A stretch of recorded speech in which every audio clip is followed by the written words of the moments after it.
dis jamais ces 7 phrases pendant la prière, sinon Dieu ne te répondra pas. Mon cher ami, aujourd'hui je veux te révéler les 7 choses qu'il ne faut jamais dire dans la prière.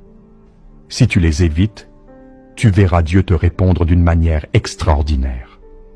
Si tu y crois, écris « Amen » et partage ce message pour bénir d'autres personnes. 1. Ne dis pas « Seigneur, si c'est ta volonté, fais ceci ou cela ». Par exemple, quand tu pries pour ton travail, ton mariage ou tes finances, ne dis pas « Seigneur, si c'est ta volonté, rends-moi prospère ». 3e épître de Jean, chapitre 1, verset 2, dit « Bien-aimé, je souhaite que tu prospères à tous égards et sois en bonne santé, comme prospère l'état de ton âme. » La volonté de Dieu, c'est que tu sois béni et en paix. Alors prie avec foi selon sa parole, au lieu de douter de son intention. 2.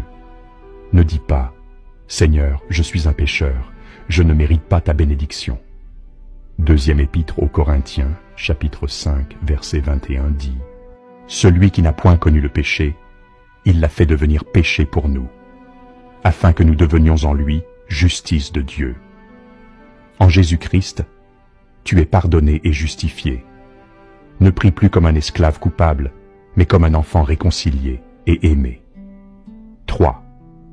Ne dis pas « Seigneur, tu ne m'as pas entendu. » 1er épître de Jean, chapitre 5, verset 14 dit « Nous avons auprès de lui cette assurance, que si nous demandons quelque chose selon sa volonté, il nous écoute. » Alors dis plutôt « Seigneur, je te rends grâce, car tu m'écoutes toujours. » Dieu entend tes prières, même si tu ne vois pas encore les résultats.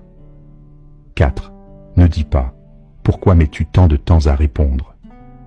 Épître aux Romains, chapitre 8, verset 28, dit « Nous savons du reste que toute chose concourt au bien de ceux qui aiment Dieu. » Même quand le délai semble long, le timing de Dieu est parfait. Sois patient. Dieu prépare quelque chose de bien meilleur que ce que tu imagines.